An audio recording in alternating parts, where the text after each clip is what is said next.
Hi, my name is Crystal Olavarria, and I'm the Career Conversationalist. Thank you for joining me today. Today, we're here to talk about and discover how easily you can understand your child. Discover how the internet is changing expectations. Avoid misunderstanding this generation's work style. Learn how your child's values mirror the internet. Is it possible for the internet is shaping your child's core values? The internet is part of your child's life. If you account for all the social media time your child spends online, in addition to using the internet for school and possibly work-related activities, then your child probably spends more time on the internet than with you. Therefore, the internet is playing a large role in shaping your child's core values, whether you like it or not. Your child's core values will dictate how your child interacts with others. Since most employment opportunities require engaging with people, your child will have a different social etiquette than how you were raised. Do you want to know what this new social etiquette is? Do you want to know how it is impacting your child's ability to work with others? Do you want to better understand your child by knowing how the effects of the internet are shaping your child's generation? Discover how the internet is changing expectations. When I was a kid, adults gave orders and kids followed through. If there was not an adult in charge, there was usually an appointed student leader. There was a clear distinction between leader and follower. A lot of school activities focused on giving kids opportunities to lead. I remember teachers saying things like, "Crystal, why don't you lead the class in the Pledge of Allegiance?" Or, "Crystal is the team captain for this group." Or, "Crystal is the class leader for the day." The teacher appointed student leaders for a wide variety of activities. When I entered the work world closely mirrored the school style of leader/follower. The supervisor was the leader, and as an employee, I was the follower. However, while working, I noticed a change in the leadership-follower dynamic. As someone who grew up with computers, I was able to easily understand operating systems and software. I discovered I usually had a much better understanding of the system than my supervisors, the elder generation. I began teaching and guiding my supervisors on how to use the software systems. The clear distinction between leadership and follower began to blur. Leadership seemed to dissolve as people began working more closely with each other rather than following command orders from superiors. The term supervisor seemed to become a pay-grade vocabulary word for the formal authority. I observed leadership reemerge as a form of leading by example. However, this type of leadership seems to do more with personal development and character rather than working in teams. I did not see leadership in the same context as I grew up with. It wasn't until 4th of July evening where I began to understand the new style of leadership. There's nothing like playing with fire to spark a new understanding. I was visiting with my cousins when we went outside to play with fireworks, more specifically, sparklers. My cousin's friend said he saw a cool picture of people spelling USA with sparklers. There's an app that takes pictures with slow shutter speeds and captures the light trails from drawing with sparklers. Soon, there was 3 of us, each with their own letter to draw, and we had 2 people with cell phones taking pictures. Several sparklers later, we looked through all the images and picked out the one we liked best. The image is not great, but you can see the letters USA. We had accomplished our goal, even though we did not complete it with the crystal clear clarity that I am used to.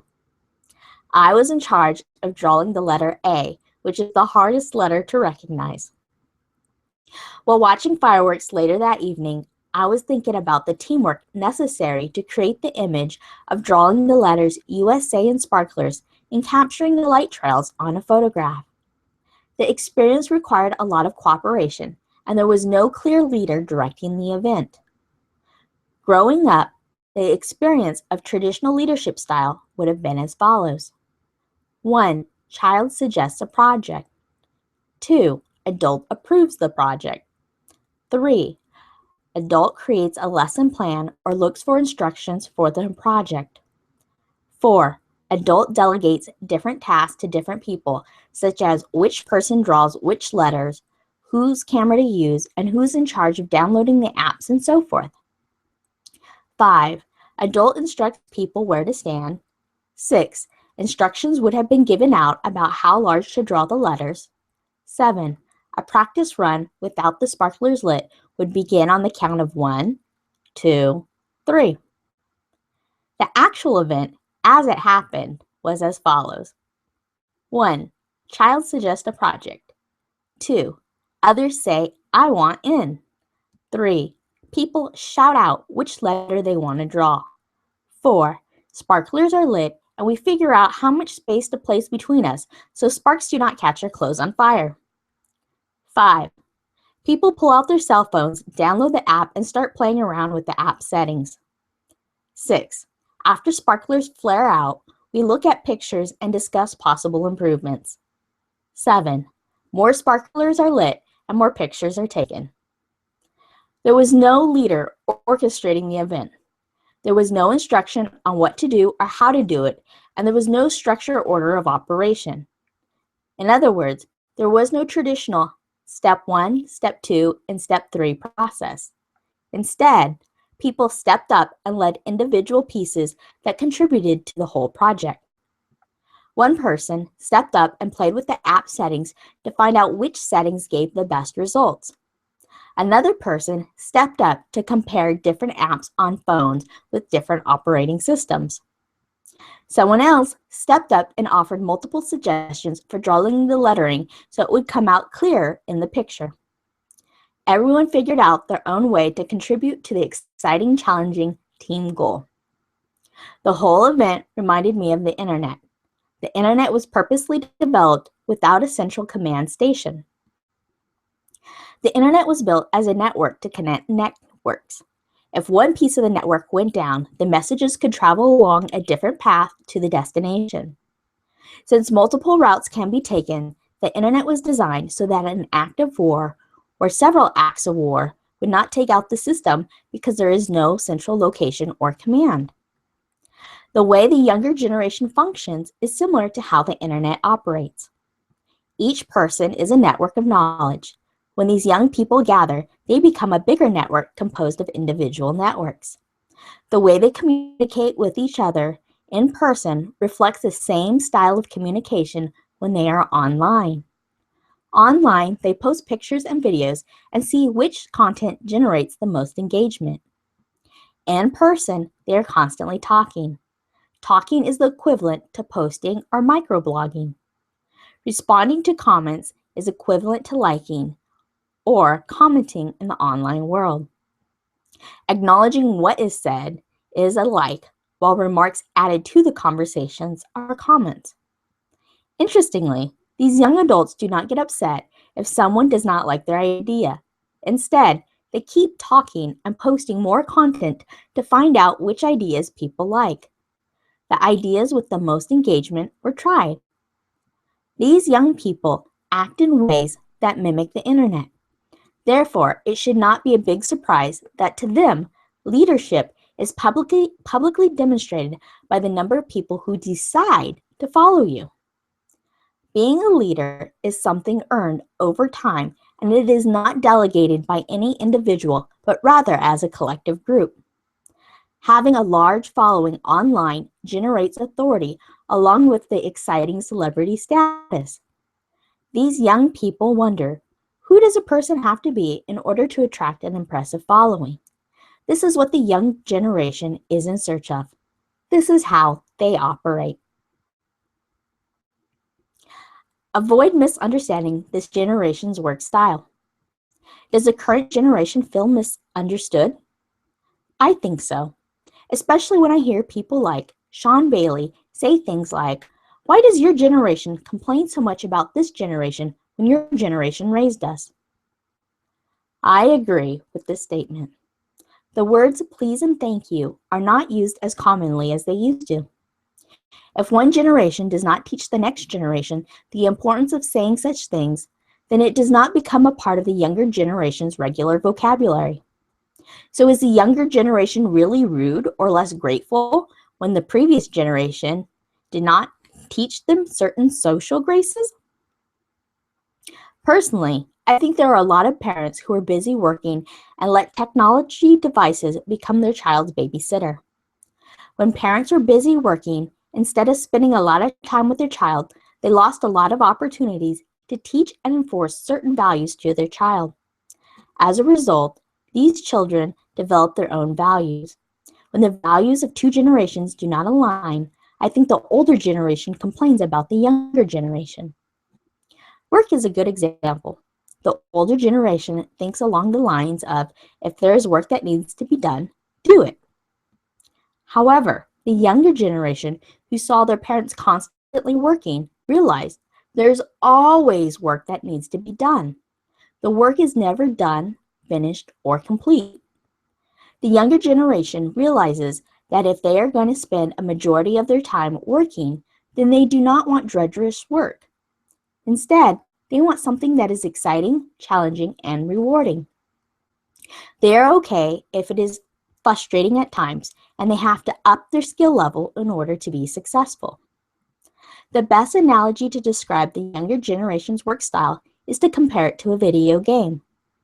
The youngsters become excited about a new video game or job. The youngsters learn how to use the controller and which buttons to push to execute different commands and learn skills to do on the job. The youngsters progress through the levels and make mistakes and die. Mistakes are made on the job, sometimes serious mistakes. The youngsters make progress advancing through the levels, or career advancements. The youngsters strive to win. The youngsters know it will take time to develop the skills necessary to win. The type of work opportunities available and their expectations are also different than previous generations.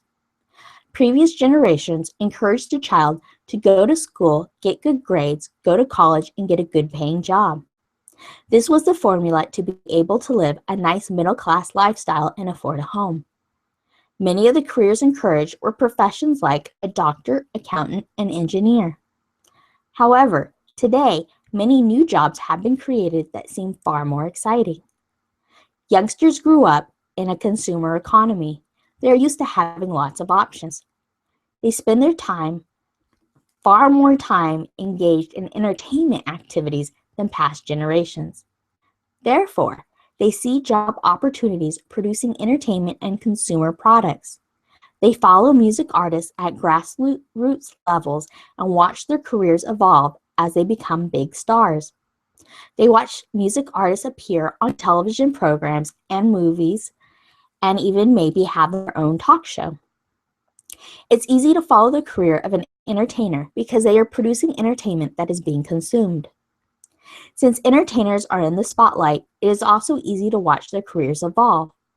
I'll give you an example from my own personal perspective. Growing up, I became aware of the music artist Queen Latifah when my cousin used to watch her music videos just another day. When I watched television, I would notice her as a guest on shows like The Fresh Prince of Bel-Air. I would see her in movies like Chicago and Just Right. I recognized her voice in animated movies like Ice Age 2, The Meltdown. Then, one day, I would turn on the television and I would see her hosting her own show, The Queen Latifah Show. Watching Queen Latifah expand her skills into new forms of entertainment demonstrates how it is possible to build upon a skill set and move upwards and to the next level. Queen Latifah is a winning example of how to progress through different levels of challenges to rise upwards. I have seen several music artists take similar career paths. I've also seen celebrities share the ups and downs of their career in interviews. When celebrities share their struggles and successes with the public, it becomes easier for people who are tuned in to observe their journey and follow a similar path. Interestingly, I have not observed people's journey to become a successful doctor, accountant, or engineer. These traditional career opportunities seem to be less appealing because I do not know much about them.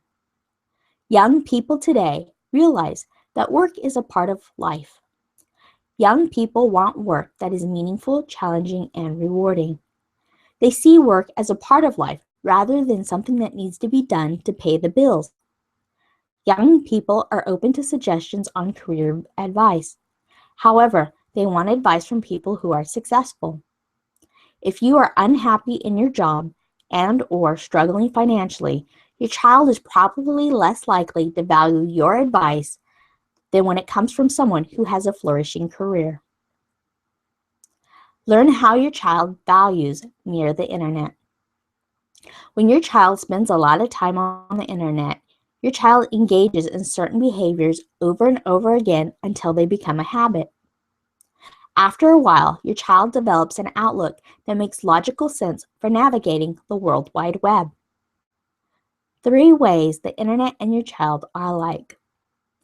1. It is vast and expansive. The internet is about connecting multiple networks together. The more the internet grows, the more new applications the internet will be able to support. The opportunities are endless. Your child's ability to use the internet to meet new people, learn new things, and use the internet in increasingly numerous different ways creates enormous prosperity opportunities. There is good reason to be optimistic. The opportunities are endless. 2. There is no right way. On the internet, there are multiple ways to find a site. A site can be found by typing in the domain name, performing a search, or clicking on a link from a social media post. The concept of there being a right way to do something seems to be dissolving. There are multiple ways to do something. Your child is more concerned about finding the way that is right for him or her. 3.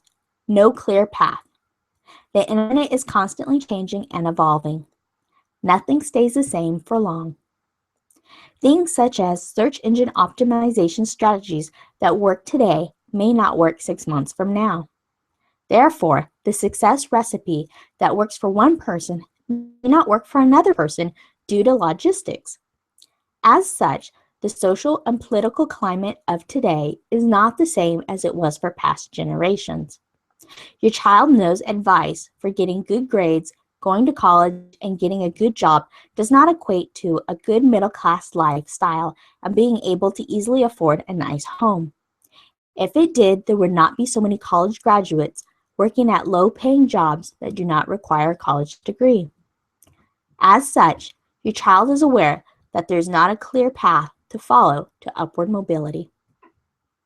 While the internet influences the way your child thinks, acts, and behaves, it is important to recognize that as a collective group, we contribute to how the internet shapes our lives for better or worse. The Internet Society says that the internet can be whatever we make it. We can shape it, we can mold it, but most importantly, we can use it to connect people, communities, and countries around the world. Therefore, the best way to utilize the internet is to better understand how we influence it and how it evolves and how it influences us. Better understanding will allow you and your child to use the internet as a tool more skillfully to help your child reach his or her goals. The internet has influenced your child's value system, as well as the way he or she communicates with others. Your child can just as easily be a leader as a follower. Your child can step up and take a leadership role as well as be more selective as to who he or she follows. Thanks to the internet and the entertainment industry, your child can watch celebrities' careers evolve from grassroots marketing to multinational or international fame. The ability to more closely follow celebrities' careers and the consumer culture is impacting the values of your child's generation has about work and life. The best way to better understand your child is to discover how your child spends his or her time online. Do you know who your child is following and who is influencing him or her? Go talk to your child and find out which celebrities your child follows. Thank you for taking the time to watch this episode. I hope you found it really helpful. And if so, I would encourage you to go ahead and subscribe to my emailing list by going to grabyourfreegift.com/Crystal O, where you can download your free gift of the What, Where, and How of Paying for College. I'd also like to take a quick moment to thank Google for the technology provided to produce this show. This show is being created on the platform Hangouts, which is from Google. And if for some reason you are not able to watch the live broadcast, then the replay will be made available. Thank you to YouTube. So once again, thank you so much for your time in tuning in, and I will look forward to our paths crossing again soon and seeing you next time. Take care.